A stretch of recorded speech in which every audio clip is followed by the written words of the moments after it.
আসসালামু আলাইকুম সবাইকে।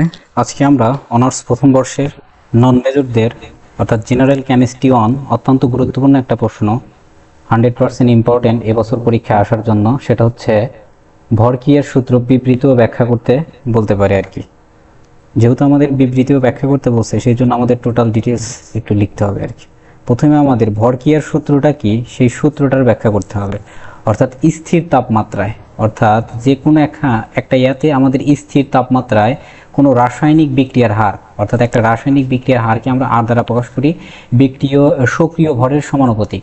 অর্থাৎ বিক্রিয়কের যে ভরগুলো অংশগ্রহণ করবে ওই ভরের সমানুপাতিক। এখানে বিক্রিয়কের সক্রিয় ভর বলতে অর্থাৎ বিক্রিয়কগুলোর মোলার ঘনমাত্রাকে আমরা এম দ্বারা প্রকাশ করি, অথবা এই জিনিসগুলোকে আমরা এই যে থার্ড ব্র্যাকেট দ্বারা প্রকাশ করি। বিক্রিয়কগুলোর মোলার ঘনমাত্রা বা আংশিক চাপকে বোঝায় আর কি। এখন আমাদের এই যে ভরক্রিয়ার সূত্রের ব্যাখ্যাটা, অর্থাৎ এই যে আমাদের যে ব্যাখ্যাটা সূত্রে মানে বাংলায় লিখলাম, এই জিনিসটাকে আমরা হচ্ছে নিম্নরূপে বিবেচনা করি। অর্থাৎ গাণিতিকভাবে এই জিনিসটাকে এইভাবে লিখব, অর্থাৎ এ প্লাস বি দুইটা আমাদের বিক্রিয়াজাত পদার্থ, এরা পরস্পর বিক্রিয়া করে যে উৎপন্ন করে সি প্লাস ডি, দুইটা প্রোডাক্ট উৎপন্ন করতেছে। এখন এই যে আমাদের যেটা বলতেছে সেটা হচ্ছে, এখন হচ্ছে ভরক্রিয়ার সূত্র অনুসারে সম্মুখ বিক্রিয়ার হার অর্থাৎ রেট অফ ফরওয়ার্ড রিয়াকশনকে আমরা আর অফ এফ দ্বারা প্রকাশ করি। সম্মুখ বিক্রিয়ার হার অর্থাৎ rate of backward reaction R of B সমান সমান, এই জিনিসটাকে আমরা এইভাবে লিখতে পারি, আর ইজ প্রপোর্শন এই যে এ বিক্রিয়াজাত পদার্থের যে সকল পদার্থ বিক্রিয়া করতেছিল আর কি, এইটা। বা এখান থেকে আমরা আর অফ বি অর্থাৎ এই যে সমানুপাতিক ধ্রুবক আছে, এটা তুলে দিয়ে একটা ধ্রুবক নিয়ে আসবো, সেটা হচ্ছে K1 ধরবো, এটাকে এ বি। এখানে এটা হচ্ছে এ বিক্রিয়ার ঘনমাত্রা আর বিটা হচ্ছে বিক্রিয়ার ঘনমাত্রা রেট অফ। এখন এই যে K1টা হচ্ছে আমাদের সম্মুখ বিক্রিয়ার হার ধ্রুবক। এখন আবার যদি আমরা আবার পশ্চাৎ বিক্রিয়ার হার ধ্রুবককে কল্পনা করি, পশ্চাৎ বিক্রিয়ার হার ধ্রুবক করে rate of forward reaction R of F সমান সমান ইজ প্রপোর্শন, এই জিনিসটাকে আমরা লিখতে পারবো সি ডি, এই যে ডি। এখন অনুরূপভাবে আমরা যদি এখান থেকেও এফ সমানুপাতিক ধ্রুবক নিয়ে আসি, তুলে দেই, তাহলে K2 নিয়ে আসবো, এই যে সি, এই যে ডি।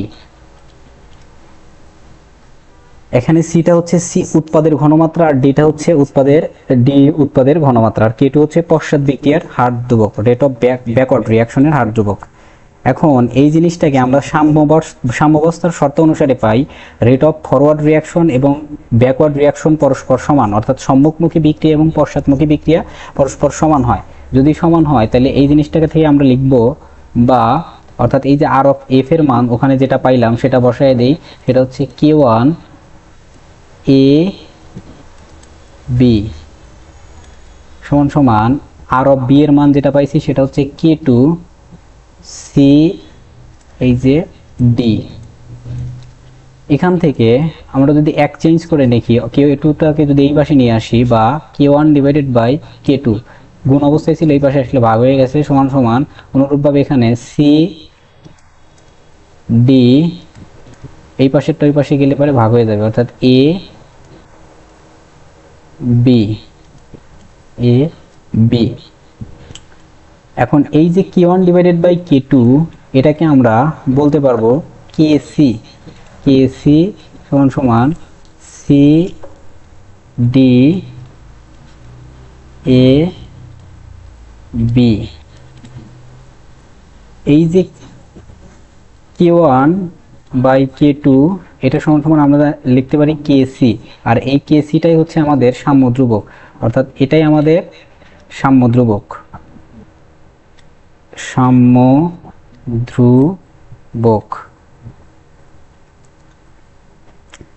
আর এই যে এই জিনিসটাই আমাদের প্রমাণিত। এতটুকুই লিখলে আপনাদের ফুল মার্ক পেয়ে যাবেন ইনশাল্লাহ। ঠিক আছে এভরিওয়ান।